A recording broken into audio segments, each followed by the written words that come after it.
Bismillahirrahmanirrahim. Assalamualaikum warahmatullahi wabarakatuh. Alhamdulillah wa kafa wassalatu wassalamu ala nabiyil mustafa wa ala alihi wa ashabihi ahli as-sidqi wal wafa. Asyhadu an la ilaha illallah wahdahu la syarika lah wa asyhadu anna Muhammadan 'abduhu wa rasuluhu la nabiyya ba'dahu. Allahumma salli wa sallim wa barik ala nabiyyina Muhammadin sallallahu alaihi wasallam wa ala alihi wa ashabihi wa man sara ala nahjihi wa ittaba'a millatahu ila yaumiddin wa ba'd.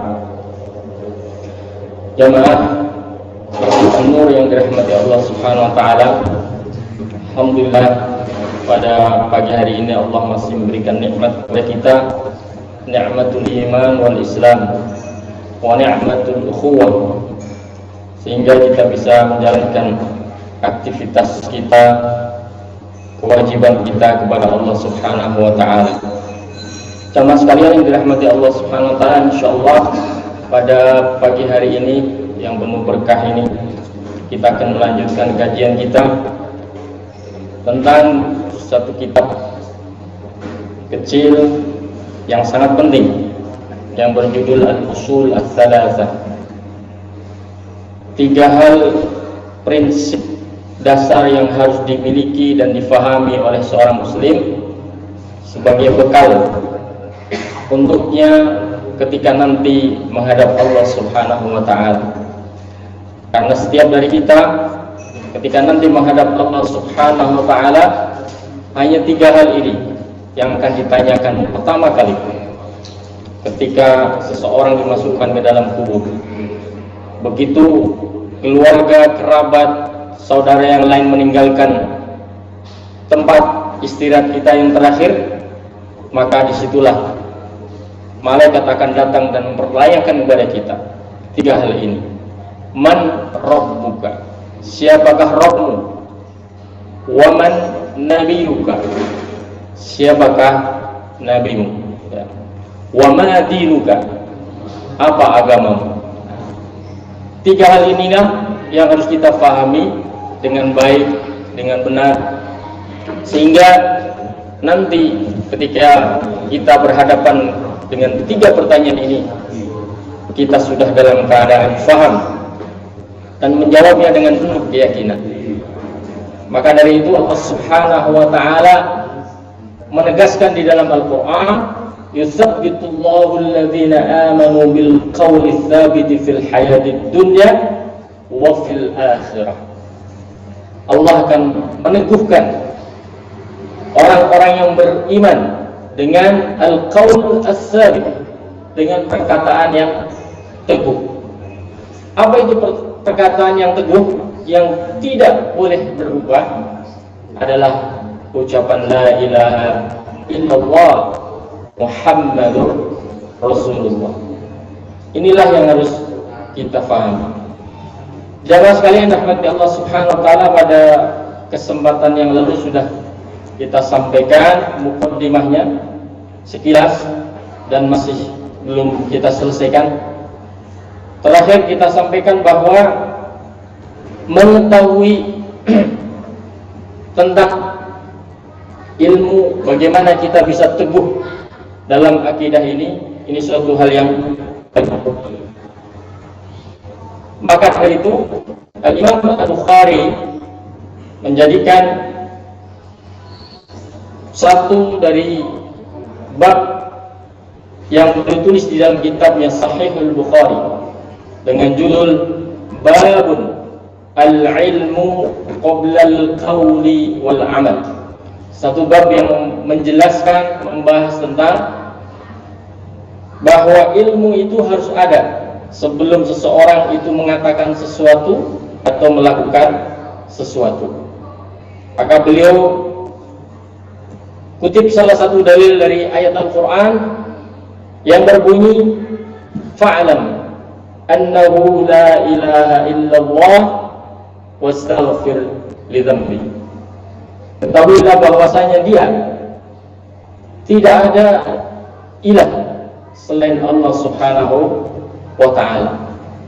Di dalam ayat ini ditegaskan bahwa untuk meyakini, memahami benar siapakah zat Allah Subhanahu wa ta'ala, harus diawali dengan fa'lam, harus diawali dengan al-ilmu, harus diawali dengan ma'rifatullah, ilmu bagaimana mengenal Allah Subhanahu wa ta'ala. Dan di antara cara mengenal Allah bukan mengenal langsung sebagaimana kita mengenal manusia secara fisik, ya, mulai dari bentuk mukanya, bentuk tubuhnya secara keseluruhan, tidak gitu. Dan Allah itu dikenal dengan sifat-sifatnya, dan Allah itu dikenal dengan perbuatannya, bukan dengan fisiknya. Allah Maha mendengar, Allah Maha melihat, Allah Maha kasih, Allah Maha sayang, Allah Maha pengampun, dan begitu seterusnya. 99 Asmaul Husna harus didalami, harus difahami. Dan itulah jalan ma'rifatullah, jalan mengenal Allah Subhanahu wa ta'ala. Maka di dalam hadis Rasulullah sallallahu alaihi wasallam menegaskan, tafakkaru fi khalqillah wa la tafakkaru fi dzatillah. Hendaklah kalian berfikir, merenungkan ciptaan Allah Subhanahu wa ta'ala, dan janganlah berfikir tentang zat Allah Subhanahu wa ta'ala. Ketika kita mengenal seorang, bahwa seorang itu punya telinga, punya mata, kita mungkin bisa melihat mata dan telinganya, punya tangan, bisa melihat tangannya. Tapi ketika Allah Subhanahu wa ta'ala menyebutkan zatnya, bahwa zatnya maha mendengar, maha melihat, maka tidak perlu kita berpikir bagaimana penglihatan Allah, seperti apa penglihatan Allah, seperti apa pendengaran Allah Subhanahu wa ta'ala. Bahwa kita hanya mengetahui bahwa Allah itu maha mendengar. Bahkan ketika kita merenungi ciptaan Allah Subhanahu wa ta'ala, dengan apa yang ada di langit, ada di bumi, ada yang di bawah bumi, semuanya sudah menunjukkan sifat-sifat Allah Subhanahu wa ta'ala. Jamaah sekalian yang dirahmati Allah Subhanahu wa ta'ala, maka beliau Imam Al-Bukhari memulai kitabnya dengan bab al-ilmu qabla al-qawli wal amal. Harus ada ilmu terlebih dahulu sebelum mengucapkan sesuatu atau melaksanakan sesuatu. Kemudian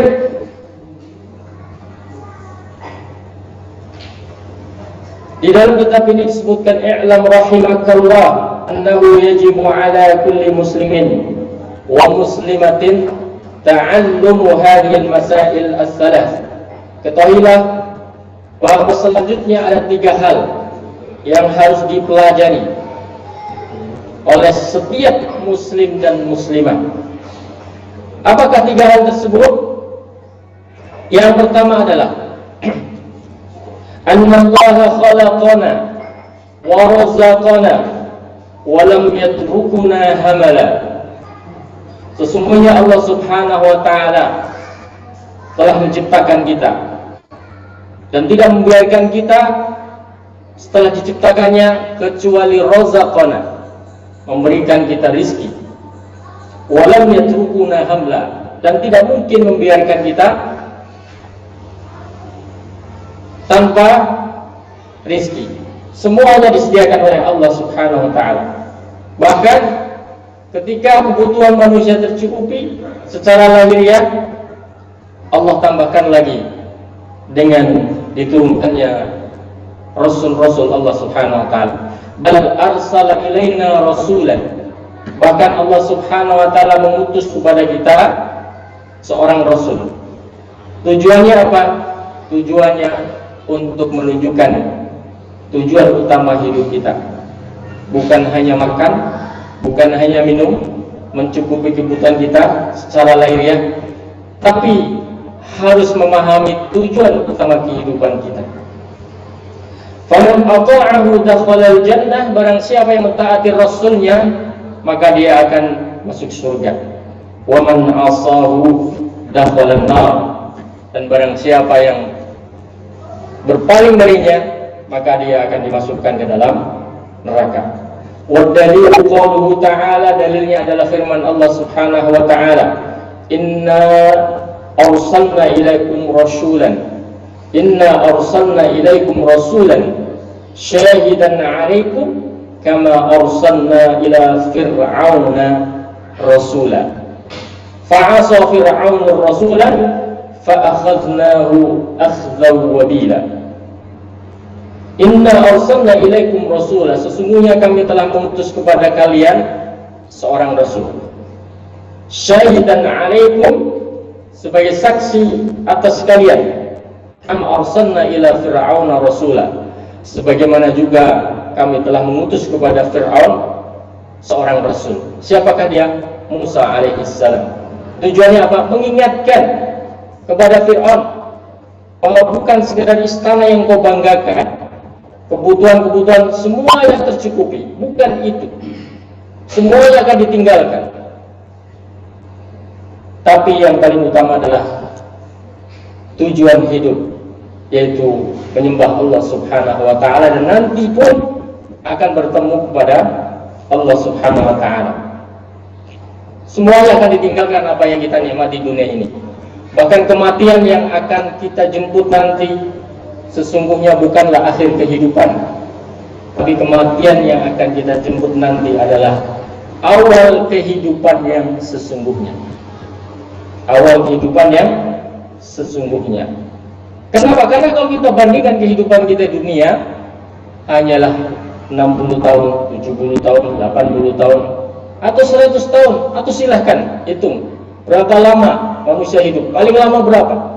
Adakah 200 tahun? Umur di antara kita sangat jarang, bahkan mungkin tidak ada. Tapi kehidupan akhirat pilihannya hanya dua. Faman dakhalal jannata, barang siapa yang masuk surga maka khalidina fiha, dia akan kekal selamanya. Faman dakhalan nar, barang siapa yang dimasukkan ke dalam neraka, wal'iyadu billah, maka juga akan kekal di dalamnya. Maka kehidupan akhirat adalah kehidupan yang sesungguhnya. Ketika seorang dipanggil oleh Allah Subhanahu wa ta'ala, maka itu adalah awal kehidupan yang hakiki. Sementara kehidupan dunia adalah mata'ul ghurur, semuanya hanyalah permainan belaka. Barang siapa yang cerdas maka dia akan memikirkan kehidupan yang abadi, yang kekal. Jamaah sekalian dirahmati Allah Subhanahu wa ta'ala, maka dari itu Allah tidak hanya memberikan rezeki kepada kita, memenuhi kebutuhan kita, tapi Allah tambahkan dengan hidayah, dan hidayah itu didapatkan dari seorang Rasul yang diutus oleh Allah Subhanahu wa ta'ala. Tapi pun ini demikian, pilihan bagi manusia. Silakan, faman syaa'a falyu'min wa man syaa'a falyakfur. Barang siapa yang beriman silahkan saja beriman, barang siapa yang ingkar silahkan saja ingkar. Tapi Allah pasti janjinya tepat. Inna a'tadna lil-zalimina naran ahata bihim suradiquha wa yastaghithu yughathu bima'in kalmuhli yashwil wujuh bi'sa syarabu wa sa'at murtafaqa. Maka bagi orang yang tidak beriman sudah disediakan tempat khusus oleh Allah Subhanahu wa ta'ala, ya, VVIP, ya, tempat khusus, dan jazanya, pahalanya sama dengan orang yang beriman. Sama dalam hal apa? Sama dalam hal kekekalannya, ya.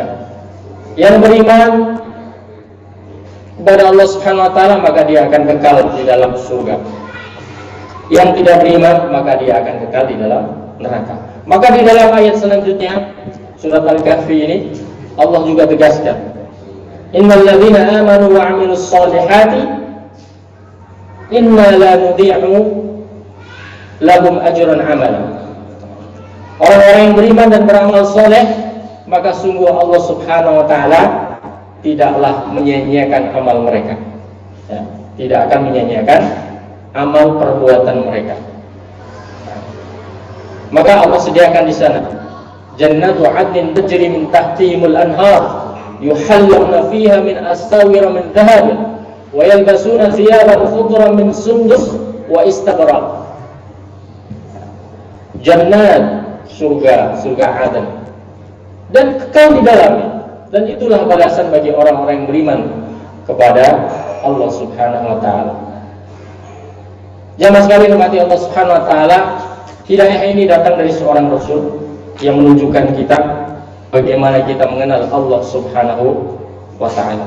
Maka hendaklah kehidupan kita tidak hanya sekedar memenuhi kebutuhan-kebutuhan yang sifatnya lahiriah, tapi pahamilah bahwa kita punya tujuan utama di dalam kehidupan kita. Wa ma khalaqtul jinna wal insa illa liya'budun. Kemudian hal yang kedua yang juga harus dipelajari, harus diketahui, selain yang pertama harus memahami, mengetahui bahwa Allah Subhanahu wa taala memberikan kita rezeki dan mengutus seorang rasul.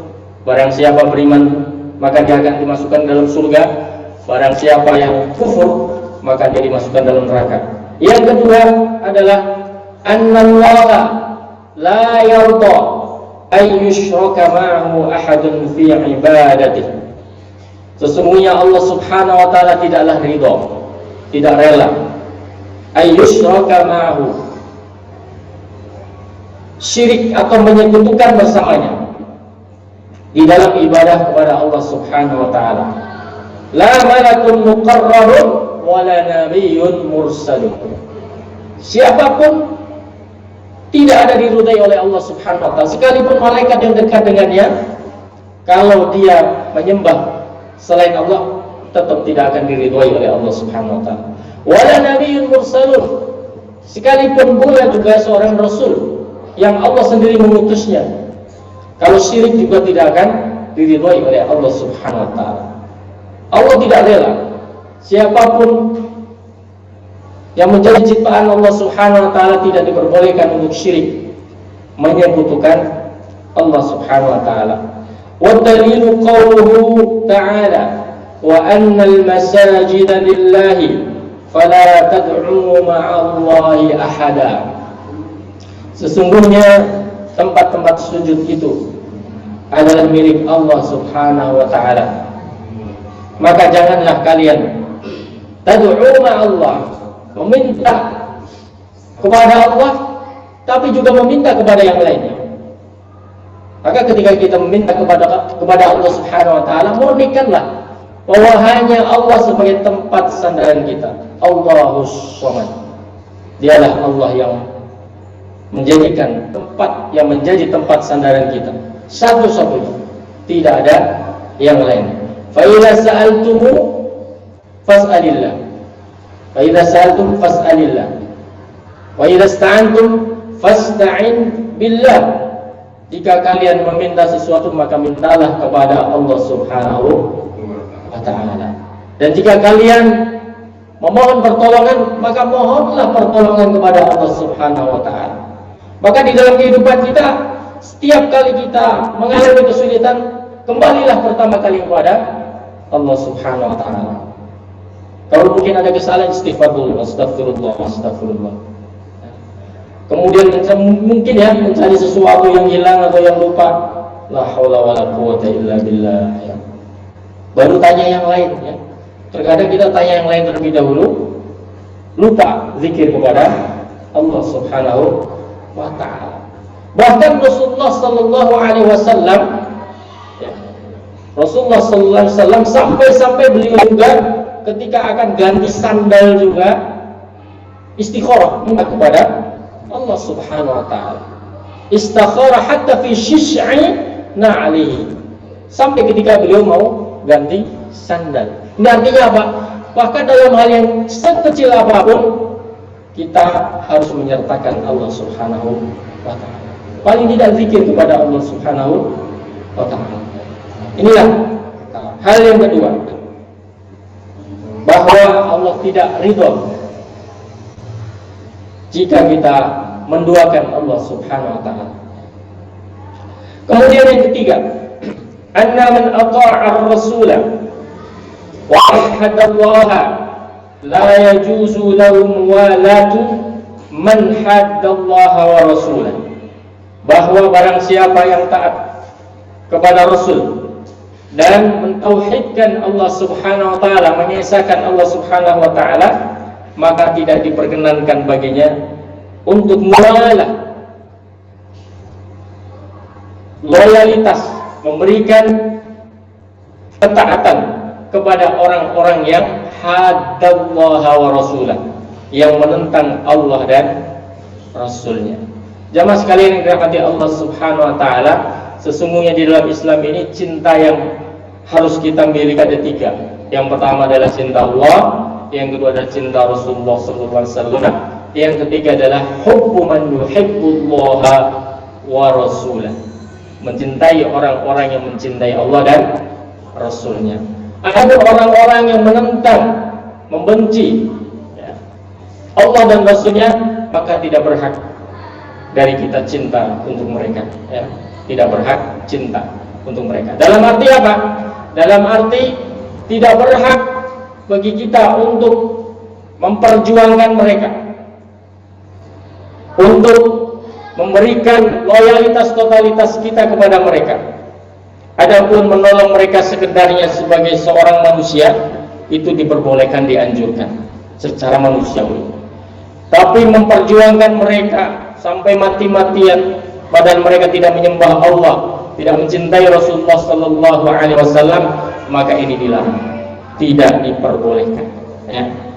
Kita hanya boleh mencintai orang-orang yang mencintai Allah dan Rasulnya. Ini harus difahami. Ya, bukan berarti kita tidak boleh bergaul dengan mereka, tidak.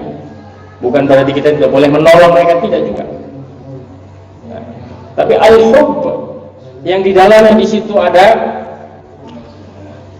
perjuangan, memperjuangkan, ya, sampai titik darah penghabisan, itu hanya untuk orang-orang yang beriman kepada Allah Subhanahu wa taala dan mencintai Rasulullah sallallahu alaihi wasallam. Walau kana aqraba qaribin, sekalipun dia adalah orang yang paling dekat dengan kita.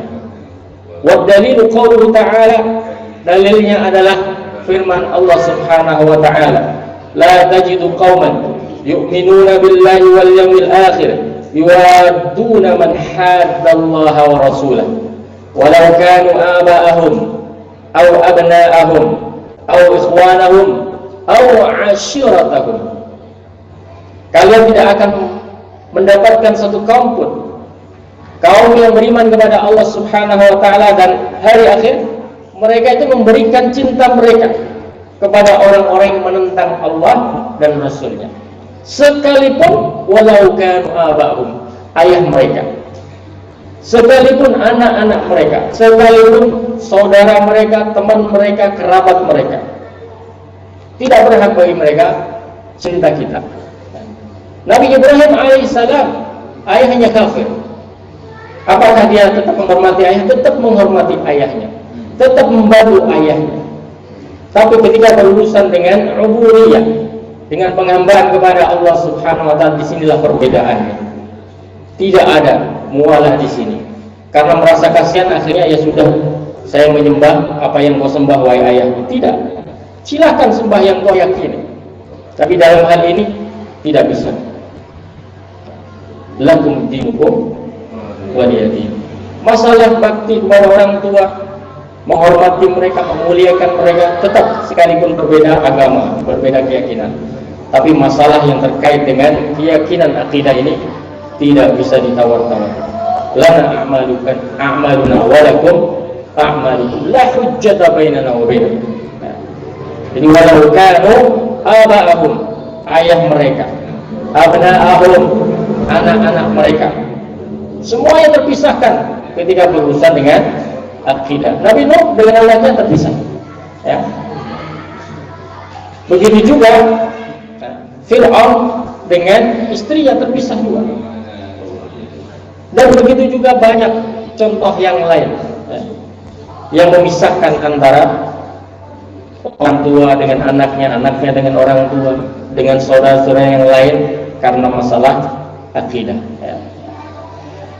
Kemudian Allah tegaskan di sini juga ulaika kataba fi qulubihimul iman wa ayyadahum bi ruhin min wa yudkhiluhum jannatin tajri min tahtiha al-anhar khalidina fiha radhiyallahu anhum wa radu an ulaika hizbullah ala inna hizballahi humul muflihun.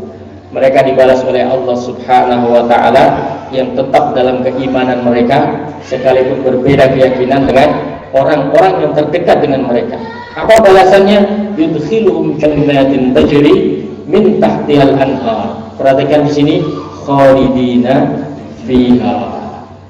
Mereka kekal di dalamnya. Radhiyallahu, Allah hanya ridha jika kita beriman kepada Allah Subhanahu wa taala dan mengesahkan Allah dan tetap kokoh teguh dalam keyakinan kita kepada Allah Subhanahu wa taala.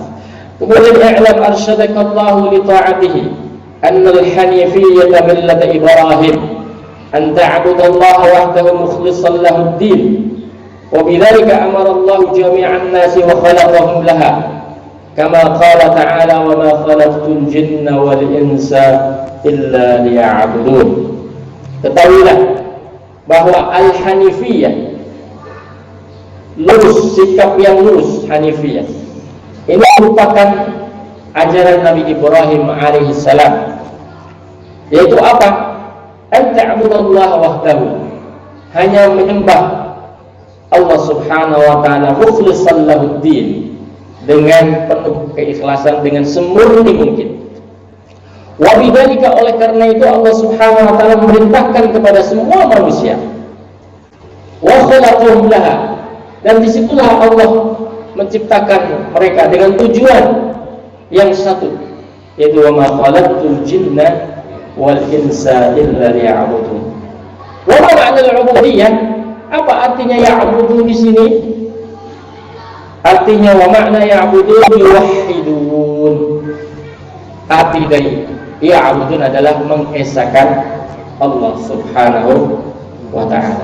Jangan yang dirahmati Allah Subhanahu wa taala. Kemudian beliau tegaskan di sini juga wa a'zamu ma amara Allah bihi at-tauhid, dan satu perkara yang paling agung yang diperintahkan oleh Allah Subhanahu wa taala adalah at-tauhid, mengesahkan Allah Subhanahu wa taala.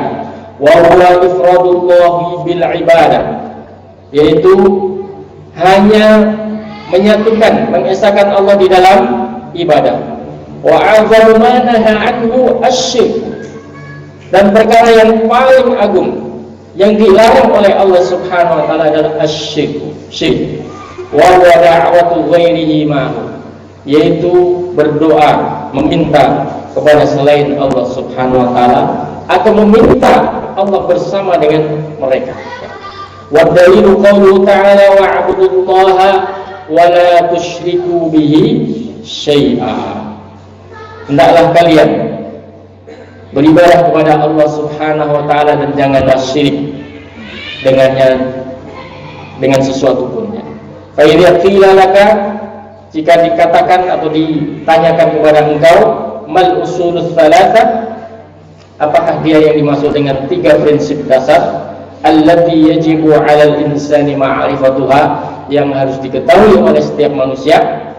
Faqul, maka katakanlah, tiga prinsip dasar al-usul as-salasah adalah ma'rifatul 'abdi rabbah, ma'rifatullah, mengenal hamba, mengenal Rabbnya. Seorang hamba mengenal Rabbnya. Ini yang pertama. Yang kedua, wadina, mengenal agamanya. Wa nabiyahu Muhammadan sallallahu alaihi wasallam, dan Nabi Muhammad sallallahu alaihi wasallam. Jamaah sekalian rahmati Allah Subhanahu wa taala, hal ini sangat penting untuk kita tanamkan kepada kita, kepada anak-anak kita, kepada keluarga kita.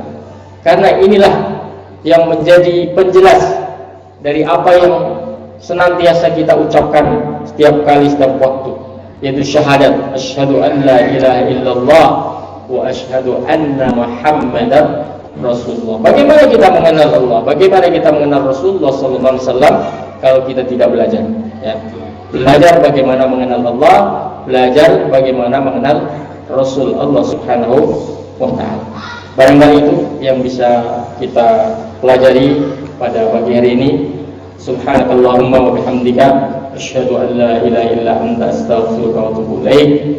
Wassalamualaikum warahmatullahi wabarakatuh.